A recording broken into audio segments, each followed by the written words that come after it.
Cara efektif pengelolaan pendapatan. Bapak dan Ibu guru, pernahkah merasa pendapatan kita tidak cukup? Atau harus mencari pekerjaan sampingan? Tantangan keuangan seperti ini sering terjadi. Kita pelajari bersama cara pengelolaan pendapatan yang cerdas, biar kita makin bijak dalam mengelola uang kita. Langkah pertama adalah membuat perencanaan keuangan yang sehat. Penting untuk membagi penghasilan ke dalam 3 kategori utama: keamanan, kenyamanan, dan pembagian. Semua ini memastikan pendapatan kita digunakan secara bijak untuk masa depan. Mengelola arus kas yang sehat adalah kunci. Gaji bulanan alokasikan untuk kebutuhan rutin, dan jangan lupa sisihkan sebagian untuk menabung dan cicilan. Nah, pendapatan per 3 bulan seperti tunjangan sertifikasi, cocok banget buat kebutuhan sekunder, seperti renovasi rumah, dan jangan lupa disisihkan untuk tabungan. Untuk pendapatan tahunan, seperti gaji ke-13 dan THR, bisa digunakan untuk hari raya, liburan, atau investasi jangka panjang, persiapan hari tua. Dengan penghasilan setara UMR, alokasikan 70% untuk kebutuhan primer, 15% untuk kebutuhan sekunder, dan 15% untuk tabungan. Jika penghasilan di atas UMR, alokasikan 40% untuk kebutuhan primer, 20% untuk tabungan dan investasi, dan 10% untuk kebutuhan sekunder, dan 30% untuk cicilan. Ibu dan Bapak guru, dengan gaji 5 juta rupiah, bagaimana cara membaginya agar arus kas tetap sehat?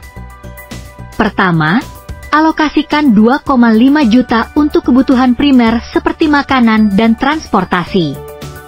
Sisihkan 1 juta untuk kebutuhan sekunder, seperti hiburan dan belanja. Terakhir, jangan lupa untuk menabung dan berinvestasi sebesar 1,5 juta. Dengan strategi ini, Ibu dan Bapak dapat menjaga keseimbangan finansial yang baik. Mau cash flow tetap aman? Gampang. Masak sendiri dan belanja di pasar. Hemat penggunaan listrik, air, dan bensin. Pilih barang berdasarkan fungsi, bukan gengsi. Jangan tergiur promo, kecuali memang benar-benar perlu. Jika butuh pinjaman, pilih yang terdaftar di OJK. Sebelum berutang, cek dulu kesanggupanmu. Untuk jangka pendek, gunakan kartu kredit, dan untuk jangka panjang, pilih kredit kendaraan atau rumah. Untuk pendapatan 3 juta rupiah, pastikan cicilan maksimal tidak lebih dari 30% atau sebesar Rp900.000. Sisanya 40% kebutuhan primer, 10% kebutuhan sekunder, dan 20% menabung. Waspadai utang ilegal, utang untuk gaya hidup, atau utang untuk menutup utang lainnya. Ini bisa membuat keuangan kacau. Punya dana darurat itu penting. Sisihkan 10-20% dari pendapatan untuk tabungan. Jika single, simpan 3-6 kali pengeluaran bulanan. Jika berkeluarga, idealnya 6-12 kali pengeluaran bulanan. Proteksi finansial juga penting. Asuransi kesehatan dan jiwa untuk melindungi diri dan keluarga dari risiko tak terduga.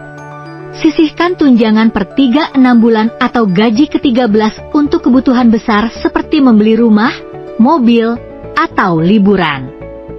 Rencanakan tabungan sesuai kebutuhan waktu. Jangka pendek, 0-3 tahun, untuk dana darurat, pernikahan, atau biaya sekolah anak. Jangka menengah, 3-5 tahun, untuk membeli rumah atau kendaraan. Jangka panjang, 5-10 tahun, untuk biaya pendidikan anak SMA atau properti kedua.